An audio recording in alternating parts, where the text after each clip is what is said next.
discovering your personal leadership. Whenever there is an invitation for people to attend a leadership event or to participate in a leadership conference like this, most people respond to that invitation with the attitude that that is not for me. That response is proof. Your culture has done an excellent job erasing your identity. This place, for instance, would have been packed if we had announced a miracle service. So this doesn't affect me at all. I know exactly what is happening here. I expected you, and only you. I'm not impressed with crowds, you see me? I speak to them all the time, millions of them.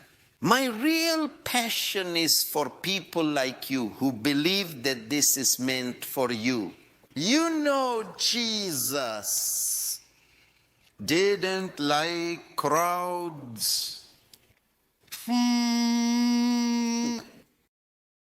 He didn't trust them because he understood the strategy for altering the world. And the plan to change the world doesn't involve big gatherings, big events. It's small groups committed to intensive transformation. So he selected 12 individuals. Can you picture a person who came to alter the world only picked 12 individuals? And his only focus with them was on leadership development. He initiated with raw substance. This means these 12 specimens had no formal training.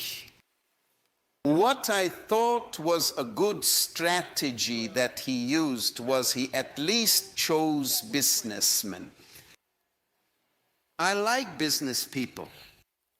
Religious people are a problem. So the people he chose were business people and professional people. Like Matthew was an accountant, Luke was a doctor, a physician. Peter, James, and John owned a fishing company. These were businessmen. And the number one business of that day was fishing in that village around Galilee.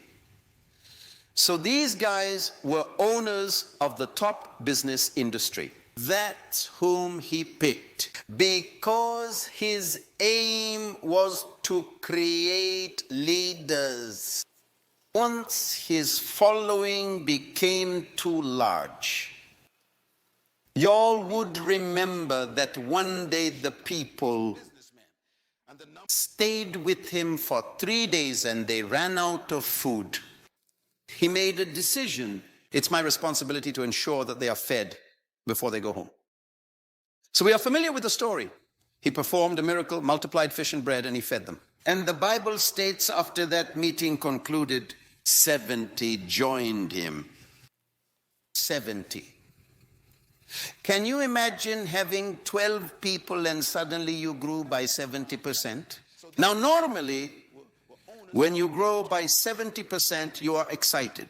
Jesus was not. He was suspicious. Why? Because he understands larger gatherings. They are not interested in changing. They are interested in feeding. So he turned to the 70 and he asked them a question. Why do you follow me? That was the question. Now, normally, if you are a pastor and your church grew by 70% in one day, you wouldn't ask that question. In fact, you would say, thanks everyone for showing up.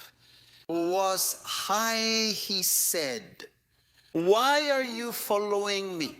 And then he responded to their inquiry. I know why you follow me. Is it not because of the fish and bread I fed you yesterday? See, there are people who just want miracles, but they don't want to change. And miracles never change people. There we go, Enish. You would remember the children of Israel. They witnessed more miracles than any of you could imagine. And finally, they were still blaspheming God. And then Jesus tops it off by saying, if you seek for a miracle, you are a wicked and adulterous generation. So he asked him, why are you with me? It's solely because of the fish and bread. You just want stuff from me. You want freebies. You people are interested in changing the world. You just want welfare. Thank you very much. Come on now, watch him now. He says, look, if you want to follow me,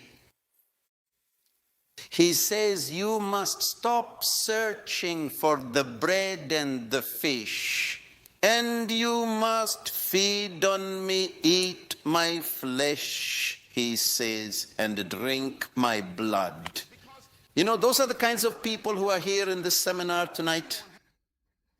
I consider you very rare people. I'm not surprised. I tell you, I work with crowds. I don't trust them. It's those who show up in the morning sessions. They're the ones they believe. Those individuals who turn up to the workshops, they're the genuine people. They are the ones who God would devote his time to and provide them what they anticipate and more. The Bible says, when the 70 heard this, I must eat your flesh and consume your blood, nourish on you, it states, they express to each other. This is a difficult statement. In other words, you are asking too much. Thank you. Do you want us to stay with you and look to you for our livelihood? It states they abandoned him and left. Can you envision losing 70% of your members in a single day? Of course it is possible.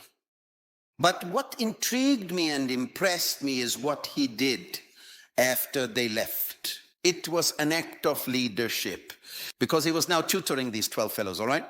So he approaches the 12, this text implies, and poses them an inquiry. Will you leave also? In other words, are you just like them?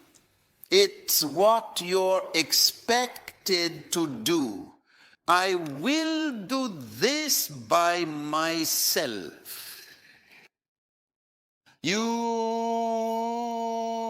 By the way, that is one of the most significant principles of leadership. You know, identifying something worth doing by yourself. It's good. If you need people to like you and approve of you, for you to do what you're doing, you are not a leader yet. You're a politician. He was prepared to go alone. Peter spoke up and said, Master Rabbi, which translates to Master Teacher. I am going to paraphrase Peter. Okay, a little bit. We too think you are a little bit odd, but you make sense to us. In you, he says, we have found the expressions that provide us life or lend our life purpose. That's what leaders do. Leaders give people's lives meaning.